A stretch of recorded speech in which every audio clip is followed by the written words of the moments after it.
And we're live from a closet in South Florida. Here we are with another one of our fantastic Death Road to Canada runs. Let's go ahead and get started and see if we can't do the entire run without dying at all. Well, actually, I don't really care if we lose some characters. I just like to see us get through the entire run without getting a game over, because when you get a game over, that means that you lose the entire game and you're supposed to restart, even though there are many ways to get around that. So we're gonna try and do a full run here right now. Let's pick a hard difficulty mode, or a fairly difficult one. I am pretty experienced with this game, so let's see where it takes us. We'll take that one, and let's do some random types here. That's fine. What about this? There you go, 2 fighters. That is perfect. Let's go.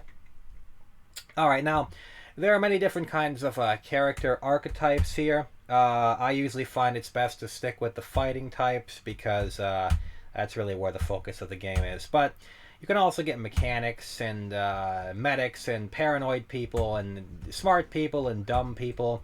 All that's spelled out on the status screen here.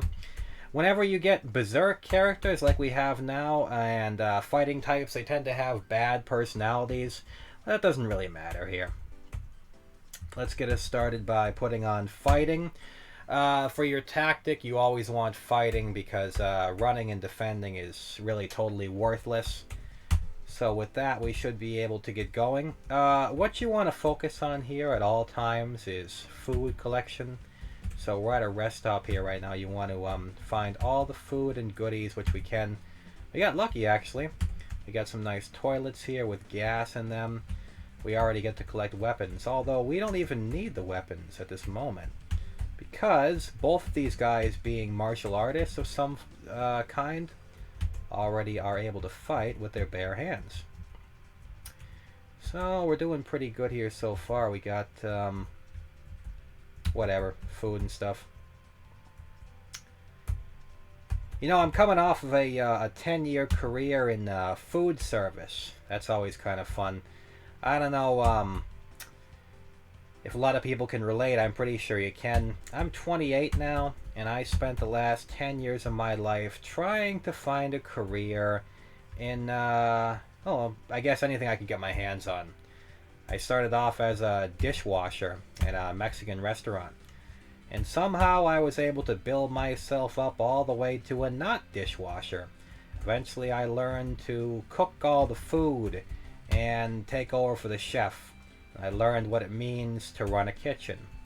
I don't know if you're familiar at all, but running a kitchen is a hard job. 6-day weeks is the standard, at least where I worked. I'm pretty sure that's a standard for any kitchen employees. I've worked with many, most of the people I worked with are illegals. They have no papers, don't speak any English.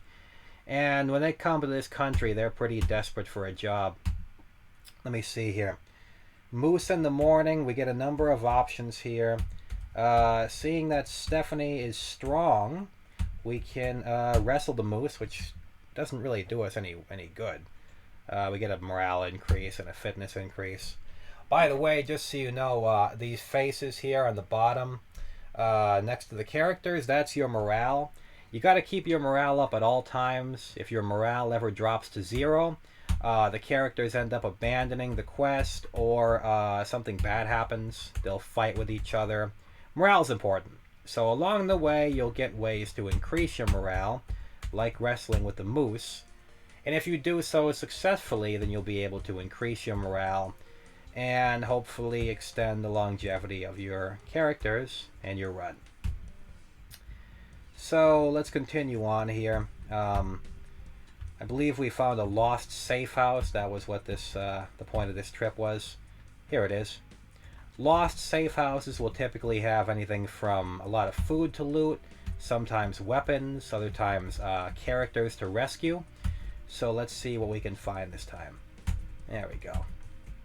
We got a nice rifle here, but no ammo. But that's a pretty good start so far. And now I have rifle bullets. I can... Oh, yeah, my guy's a martial artist, so he won't actually use any guns. But somebody who's not a martial artist can use the guns. Certain people refuse to use guns, and martial artist is one of them. So in return for having this little kung fu attack, which I get, I can't use guns with this character. So hopefully my compatriots can help me out with that, or we'll find other people who can use guns. If you work in food service for a long time, usually what'll happen is you'll get pretty burned out. Yeah, that's always what happens in the restaurant industry. People get burned out, they quit, or they get fired because the management usually sucks.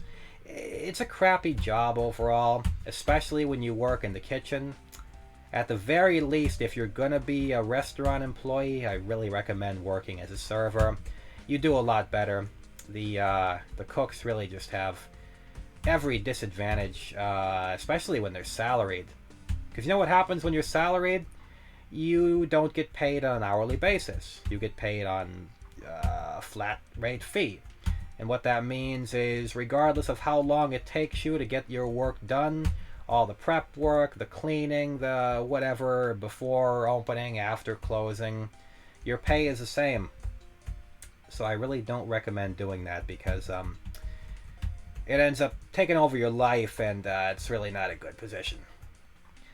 I spent a long time doing that career, which is really not even a career. It's more of a job you take when you don't know what else to do with your life, which I guess that was me.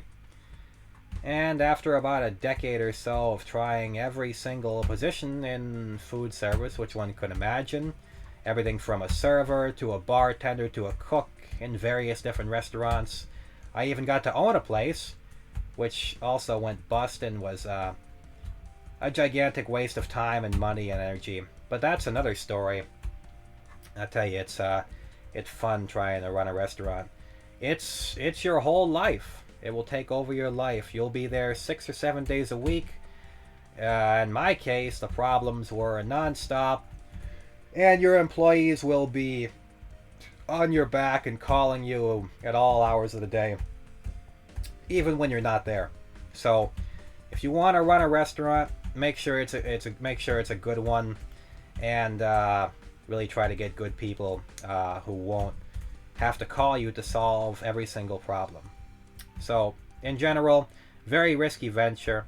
You might make money. I don't want her to do that.